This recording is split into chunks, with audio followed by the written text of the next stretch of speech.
Longer required to wear suits on the sidelines. I mean, how big a deal is this? This is a huge deal for Stan Van Gundy. All that grassroots marketing and campaigning, trying to get people to change their minds about it. It finally worked, Stan. You did it. You did this, Stan. Congratulations. Janae, do you think it takes Normally anything away? we like them to be suited and booted. I was going to say, does it take anything away or you like it? No, I like this. I mean, usually you walk in for the fans to see your swag, but nah, this time around, let them just wear normal outfits.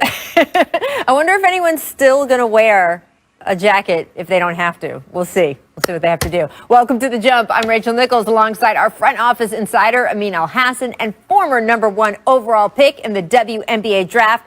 Janae, you're even taller in the studio than usual. Janae Agumake. I love these big monitors. This is exciting. Coming up in a few moments, Trae Young is going to join the show. He's going to talk about the big moves the Hawks made this offseason. And he's got a very special announcement to share with us. Stick around for that. First, though, we begin today's show with the latest from Rockets training camp. As we have discussed here on The Jump, James Harden back in Houston and has begun COVID testing protocols so he can eventually participate in Rockets team practice. He was, of course, absent for the start of training camp in places like Atlanta for Lil Baby's birthday party, reportedly sighted around Las Vegas for his own party. I don't know. It's reported, of course, that he would like to be traded out of Houston to a, quote, contending team. Meanwhile, the Rockets have continued to make alterations to their roster. Of course, the huge trade with Russell Westbrook going to Washington for John Wall, adding Boogie Cousins, adding Christian Wood. And Tillman Fertitta got on CNBC yesterday, the Rockets owner, and said, "We've done nothing but gotten better in the offseason." So Janae is an H-Town native. Do you buy Fertitta's comments? Look, that face is amazing, my friend. As I always say, from the 281, the 713, the 832, I always am proud to be Houston Texan. But when I heard those comments, I was a little shocked just because it seems like a smoke screen. Like there's smoke there, like cap. Like this is not the truth necessarily. And maybe this is what he wants us to be and say, oh my goodness, everything's going to be all right. But when there's smoke, right, a smoke screen, there's usually a fire. And it seems like the Rockets are on fire, not the best way. The way I see this really is just that you can't hide from the facts. You know, you do have someone that wants to be there in John Wall, who after injury is going to be on a mission to prove himself, especially with his contract. But overall, the Rockets, they've been moving the last few years with a walking bucket, James Harden, but they haven't been operating with the identity that they needed to find success that will keep him there, which is why he's looking elsewhere. To be fair, Rachel, that longer conversation in that interview, he says a lot of the right things about how James wants to win a championship and how Tillman hopes that it's going to be in Houston where they think they have a chance to do that. And that's all the good kind of cleanup talk you do. That's what you say in public. Behind closed doors, obviously, is a different story. But to say that this team got better, I mean, either you're delusional or you're just really bad at lying. Either way, that doesn't help. You don't need to go that far. He could have stopped at just, hey, we want to win a championship. James wants to win a championship. We'll get it done. But to say that out loud just indicates a complete unnecessary understanding of what's happening. When you think about trading Russell Westbrook, an all-NBA player, who you gave up 8 billion first-round picks to get a year later for a guy who hasn't played in 2 years, and you got 1 first-round pick for that in compensation. There's no way you could tell me that's an upgrade. Even if John Wall is the John Wall that we remember from 2 years ago, he's still not as good as Russell Westbrook is right now. Janae, we haven't had you on since the trade, Wall and Westbrook. As a Houston native, how do you feel? Honestly, I'm emotionally numb. I'm rooting for John Wall. He, as someone who has come back from injuries myself, right. I think a lot of times you have this mission to prove that you are just as good, if not better, than you were before. And I think he will have that motivation. And really, given what he's gone through recently, a fresh start is good for him. But overall, for the organization, a lot of the moves, I feel like we're trying to just attach ourselves to value, not necessarily a mission or an identity. Because for the last few years, we've been centered upon analytics and shooting more threes and going in isolation. But as a team sport where teams win through collaboration, that's sort of where we've let the numbers do the talking instead of the players. And I think that's all James has said. Like, I want a voice in how this thing moves forward. So it is frustrating to witness, but I do think John Wall still provides value in the NBA. We'll see how far he defies expectation. And we'll see how long it takes him, right? We saw with Paul George, Gordon Hayward, guys who miss a significant amount of time. Even if they can stay healthy through the next season when they come back, they're not quite always themselves right away. But John's had more time off than most. We'll have to see how that affects him. I wanted to get to the other side of the whole Rockets-Nets equation because Kevin Durant spoke to the media today, and he was, of course, asked about James Harden. Take a look at this. We all know all these James Harden rumors are out there. And he's been your teammate in the past.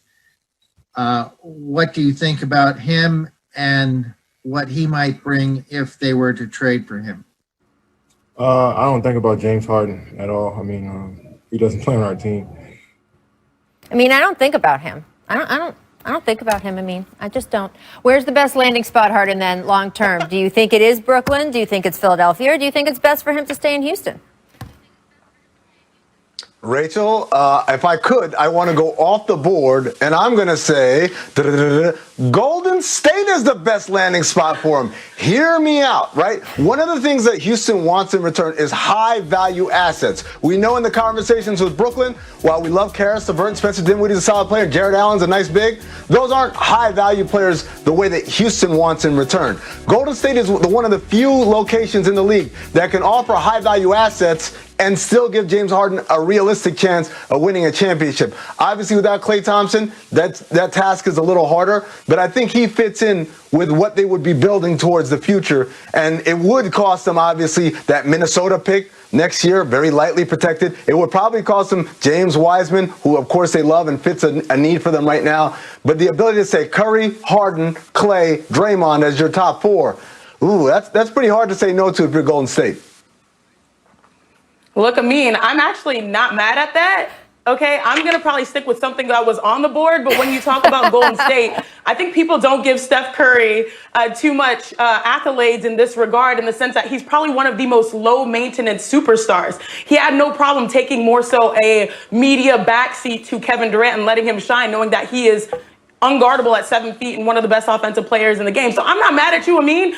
I will say, though, when it comes to James Harden, I think it's been clear that the Rockets, there are many attempts to find a partner in crime for James Harden. Like, that time has expired, unfortunately.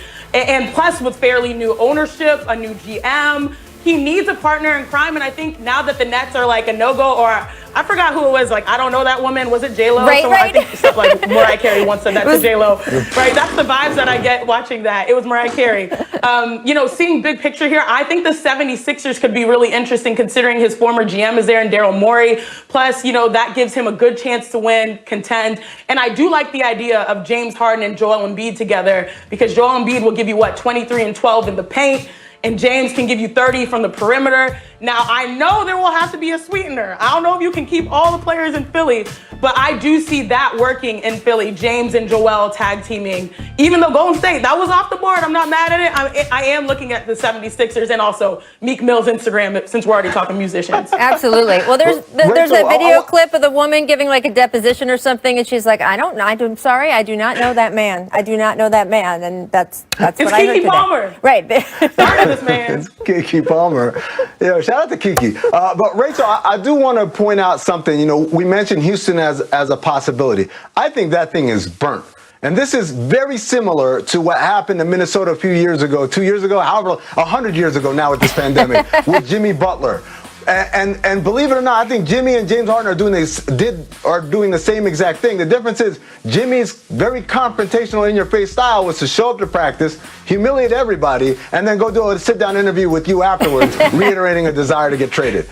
James is not confrontational like that. His way is to not show up, but then very publicly show why he's not showing up. It's not because he's working out at some gym somewhere. It's because he's going out and partying. He's making it clear to the Houston Rockets, who foolishly announced, we're prepared for things to get uncomfortable. Ladies and gentlemen, this is what uncomfortable looks like.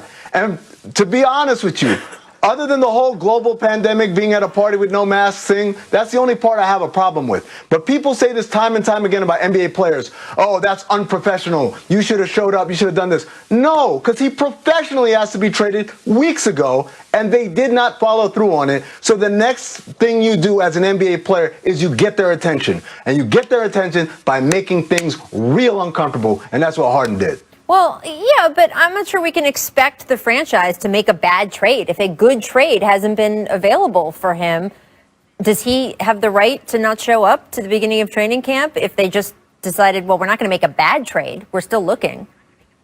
I would say that you at this point, when you say that, you are taking that they're going in good faith trying to move him. And players you don't know think and that their they agents are. know. Whether it's obviously he doesn't. It doesn't matter what I think. Right. He and his agent don't believe that the Rockets are trying their hardest. I don't think he has a day-to-day agent right now, which may be part of all of the mechanics of this, too, because we all know how trades get baked in the NBA. We will, of course, continue to follow this situation very, very closely. And the bottom line is that James Harden has shown up. I want to make that clear. He's not out right now. He has shown up, and he is going through the COVID protocol. So he is not holding out in any way right now. Coming up, we will be talking to all-star point guard